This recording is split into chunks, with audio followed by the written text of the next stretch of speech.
So our next item's been in the hopper for a couple of years. And those that have been on the commission that are more tenured commissioners will know that this is something that we actually had broached with the commission a while back in terms of looking at a mobile application. And we were promptly superseded by the Our Greenway Open Cities Forum, who put something out that was similar to what we were considering at the time. But I'm happy to announce that we now have our beta version of the BikeRaleigh app available online. So this has been a collaborative process with folks from my staff and from our GIS division of the IT department with the City of Raleigh. And a huge thank goes out to our newer, he's been here for over a year now, Jim Alberg, who's our GIS manager, and then Justin Greco, who's GIS analyst, who has taken this project on as a little bit of a labor of love and admitted he had a lot of fun doing it. So that's more than we can ask for. But what this was intended to be is a translation of the BikeRaleigh map. So we had our new BikeRaleigh map that was done in 2014. We changed a lot of the framework of the map away from the signed route system that we previously had, and really worked more towards having a mapping product that reflected the interest and desires of the cycling community, and looking more at trying to identify elements of a low-stress network, but also highlighting areas where we had infrastructure that was available and accessible for users. So it was always our goal when we had the 2014 mapping work done that, yes, we printed a lot of paper copies, but ultimately we wanted to move towards a mobile application. And so this is released as a beta, and it is specifically being released as a web-based product for now. So this is a mobile-friendly web app that is compatible with anyone's smartphones. The goal, once we finish the beta version of this, it will be a downloadable BikeRaleigh app that you'd be able to get at Apple or Android stores online. But the initial aspect of this is to get a mobile app in place that, number one, takes the place of the paper map. Now, we'll still ultimately produce paper maps because there's still a section of our population that really enjoys having a paper product. But I know I really enjoy personally having, in fact, I've got a mount on my handlebars now that I can put my smartphone and have that when I ride, and have the location and navigation aspects associated with it. This is really intended to be a first foray for us with this application. Again, providing geolocation and providing facilities. Let me give you just a brief tour here. And this will work on any standard PC desktop as well, but it's specifically formatted.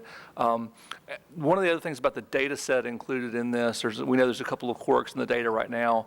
We wanted to go ahead and put it out. So, like, for example, it still shows portions of the Crabtree Creek Trail as under construction.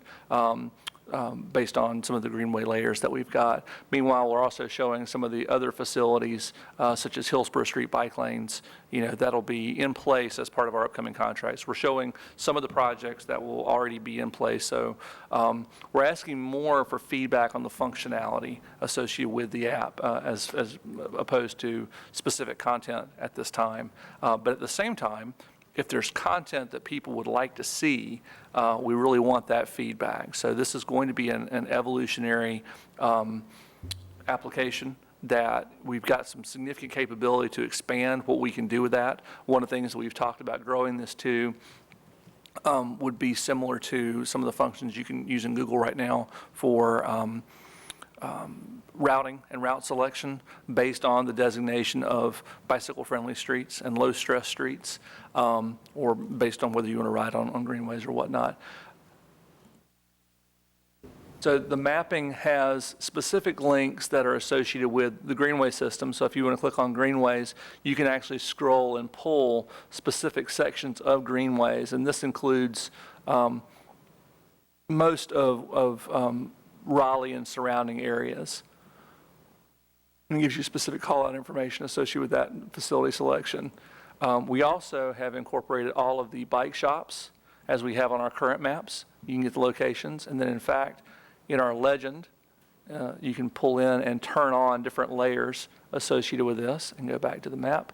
So you can see all of our bike maps, all of our bike repair shops, that we have in the city are located on the map as well.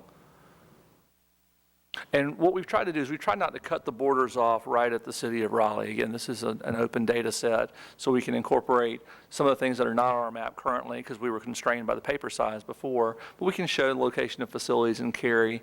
You know, one of the things that has been important in terms of looking at our facilities is, you know, we've got sections of the Greenway system now that link into Wake Forest. So this portion here is actually off the Neuse River, but is actually part of the Wake Forest Greenway system. And again, digital link is cheap, so we can show that relatively easily, and it's very scalable. We have also included all of the bicycle benefits businesses in this map. So we wanted to roll that out and illustrate. And you can see right now, most of those are clustered around downtown Raleigh and inside the Beltline currently. We've got some ideas on some different things that we can do for expansions of this in the future, such as organized tours, that you can actually have a route and navigation overlaid to have a specific type of tour, such as a historic architecture tour or a modern architecture tour or a bicycle rack tour, as we are now getting more attention for our decorative racks around town. Misheard you earlier, but I thought you said brewery tour. Oh, yes, I hear they have beer here. Yeah. And that is something that has been mentioned more than once. And then we've also worked to include all of our bicycle parking. I don't think this layer is live yet, but that'll be in the map that goes active. So the important thing here now is that we're releasing this publicly tonight, and we would appreciate the opportunity for you to go out and break it, try and poke it and prod it and test it and stomp on it and see what you can do with it, see what you can't do with it. And if there's something that you would expect to see in this type of app that you don't see, we would love your input. There's an opportunity in the upper left for feedback. And this gives you the opportunity to basically type in whatever comments that you want about the functionality and submit it, and it goes to our GIS staff who's going to track and keep up with these. Some of these will be changes that we would make immediately. Some of these are changes that will probably require additional time and investment, and we'll look at rolling out successive iterations. So very excited about this. This is something we've been talking about for years, and very excited to have it as an actual tangible thing. And so I really am in the debt. Speaking of beer, I probably owe the GIS guys a few. So, Eric, when you pull this up on your smartphone, does it have a GPS connection yet? Yes. Where you can do a "You are here" button? correct. So if we go back to the map, and geolocation is enabled up in the upper right corner there. Let's see if we pop up in this. Allow. There we go. There we are. Is it like a GPS that you can click a button and it's like turn right here, you know, like has a little like trail to where you can go somewhere? No, we do not have directions plugged into this yet. So right now the first translation is basically static information on the routes, the low stress network, the greenways, and then those points of interest that we mentioned before. When the data set is cleaned up a little bit, are you going to provide this data to Google so that they can build it into Google Maps as bicycle routes when you pick the bicycle option? Yeah, some of that has been interesting because we're not sure where Google's pulling. If you go into Google now, Yeah, they actually have elements of a low stress network in there. We're not sure how that's been I think constructed. it's probably some automated thing they do with speed limits and something like that. I'm not sure. Very but well could be, but we're not. yeah, I think they would actually accept the data if you gave it to them and would probably build it in. So that might be a really good thing to do.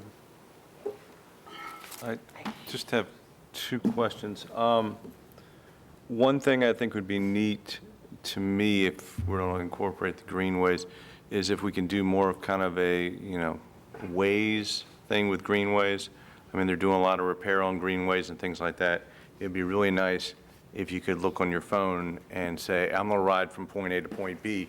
Oh, but they're doing sewer work at the following intersection. And I know Greenway, Park Rec, Tourism, Greenway Department, Cultural Resources, I forget the whole name, sorry. Kitchen sink. I know that they provide weekly updates, but it'd be nice to have that to say that, you know, this section is under repair so people can kind of go, oh, you know, I need to pay attention, or maybe I'll change my ride totally if I look at the map first and see there's a greenway problem.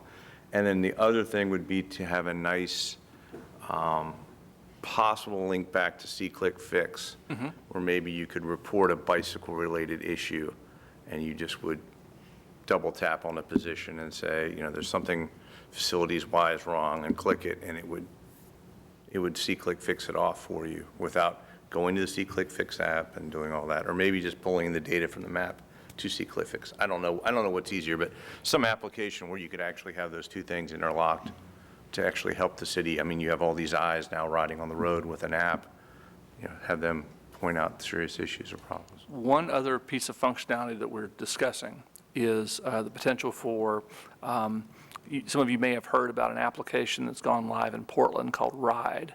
And it is a background application that runs on your phone that can tell when you're riding your bike based on speed and trajectory. When you're finished with your ride, it will show up in your lock screen and ask you, how was your ride? It will seek your feedback. It will, number one, track where people are riding, and number two, it will record feedback about the level of stress on the network. So the product from that, the outputs from that provide indications about exactly what we're going for here as far as where are the popular and low stress networks. But that's the type of thing that could potentially be married to this type of application, and it just runs in the background effectively. So that's, again, there's a lot of different directions that we can go in with this, and we're excited to explore those. All right. I played with it. I thought it was pretty interesting. Great. I shared it with a bike shop or two because it was sort of coming out, and I'm like, I won't see him for a week. So they were pretty excited because every time they pull the paper map out, they can't get the cross streets out, or maybe they have a visual problem like I do when they couldn't get the phone. So the phone, they can keep zooming in to see the cross streets. So yeah, that was the first takeaway. So Good deal. I think everybody's excited. Eric, I have a compliment, a question, and a recommendation. Okay. So the compliment, for the first time ever, there's a pop-up icons for parking lots. And it's very well detailed, the address, the location, the parking lot, usually access to greenways. That's fantastic. I've never seen that before. So that's a really good thing. And I don't think anybody else has that, so that's a plum. The question is, where is the database residing? Do we own it? Are we using multiple databases? Who's got to keep this up? So that falls to us. So city staff, between my shop and between our GIS folks, we have access to a shared SDE server for our GIS applications. And right now, we've got it set up that this is linking directly to our SDE servers. Okay, so we've got to maintain this. if we Correct. want- Okay, which is a never-ending responsibility.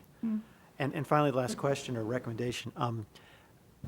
I think it would be nice if there was a pop-up legend that says blue is this and purple is this and green is that, because I started looking at some of these streets, and obviously that purplish, you have to go back to the legend. Correct. If you could have a pop-up that would say, that would have the key symbols there, Yeah. that would be helpful, because I And- kept looking, wait, is that the line for Sharrows, or is that the line for dangerous routes? The color code is not intuitive, since there's 4 or 5 different colors. Sure. That's when the only you're- recommendation. When you're working with a mobile phone application, I mean, your challenge is you're working within limited screen space relative to Right. that information. But in this case, the pop-up is the legend button itself. So Okay. within a smartphone, it's better than when you see it in a web browser now. And it's Good. designed to be more of the app-related interface. Thank you, good work. Please feel free to share this with anyone and everyone. We welcome feedback on this. We're excited to see what the community thinks about it and see what we can do with it.